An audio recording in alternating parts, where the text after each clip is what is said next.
Hello everyone, आज हम लोग देखने वाले हैं dispersion of light through prism. तो ये एक फेनोमेनन है लाइट का, जो कि प्रिज्म आप सबने देखा होगा, मैथ्स के अंदर पढ़ा होगा। एक शेप होता है जिसके अंदर की 3 रेक्टेंगुलर फेसेस होते हैं और 2 ट्रायंगुलर फेसेस होते हैं। तो इसके अंदर कैसे जब हम वाइट कलर के लाइट रे को पास करवाते हैं तो किस तरीके से वो स्प्लिट कर जाती है, यानी कि फैल जाती है। इसी को हम लोग फिनोमेनन को हम लोग बोलते हैं डिस्पर्सन। तो डिस्पर्सन क्या है? The splitting of white coloured light into 7 constituent colours when pass through prism. ठीक है, तो अब जैसे यहाँ से मैंने एक वाइट कलर की लाइट को इंसिडेंट करवाया इस प्रिज्म पर। ठीक है, तो यहाँ से जो ये इस स्प्लिटिंग होगी ये कुछ इस तरीके से होगी। यहाँ पर होगा V, तो यहाँ पे होगा V स्टैंड्स फॉर वायलेट। उसके बाद इस तरीके से आता है विबग्योर पूरा। ठीक है, और ये कुछ इस तरीके से आता है। तो ये तो हमने समझ लिया कि ये जो वाइट कलर की लाइट है ये इसकी स्प्लिटिंग होती है, फैलता है।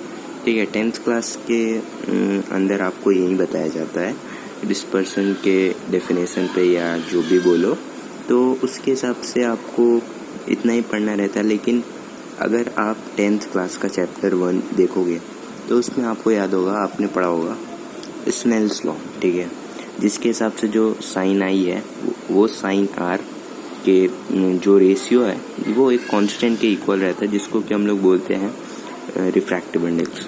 तो अब ये आई क्या है, अगर किसी को नहीं पता है, तो जो इंसिडेंट रे है, जो लाइट रे है जो इंसिडेंट हो रही है, और ये जो नॉर्मल है, इन दोनों के बीच का जो एंगल है इसको हम लोग इंसिडेंट एंगल ऑफ इंसिडेंस बोलते हैं।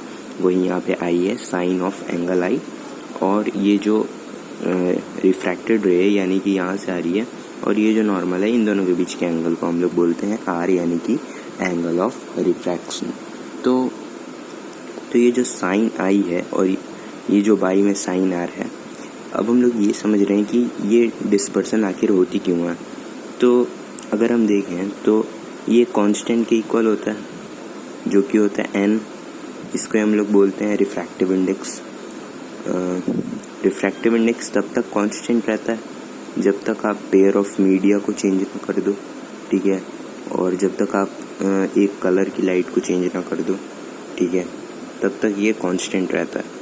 तो अब आप खुद सोचो, ये तो फिक्स है, ये वाइट कलर की जो लाइट है, ये एंगल ऑफ इंसिडेंस ये तो सेम रहने वाला, ये फिक्स रहने वाला वाइट कलर का। लेकिन ये फिक्स नहीं रहने वाला। क्यों नहीं रहने वाला? क्योंकि जो रिफ्रैक्शन है इसका एंगल कभी बढ़ेगा कभी घटेगा। इसीलिए आपको यहाँ पे V है, मैं चाहता तो यहाँ पे G भी लिख सकता था, यानी ग्रीन नीचे भी हो सकता था, लेकिन ऐसा नहीं हुआ। क्यों नहीं हुआ? क्योंकि देखो, जो R है ना यहाँ पे, इसका वेवलेंथ सबसे ज़्यादा होता है।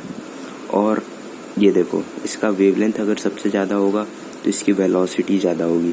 अगर इसकी वेलोसिटी ज़्यादा होगी तो हमें पता है कि अगर 2 मीडियम्स के बीच में वेलोसिटी अगर दूसरी मीडियम की ज़्यादा है तो वो नॉर्मल से जो है बिना बेंड किए हुए नॉर्मल से अवे जाएगी। तो इसीलिए ये जो R है ना, ये अवे फ्रॉम नॉर्मल गया है, इसलिए क्योंकि इसकी वेलोसिटी ज़्यादा होगी।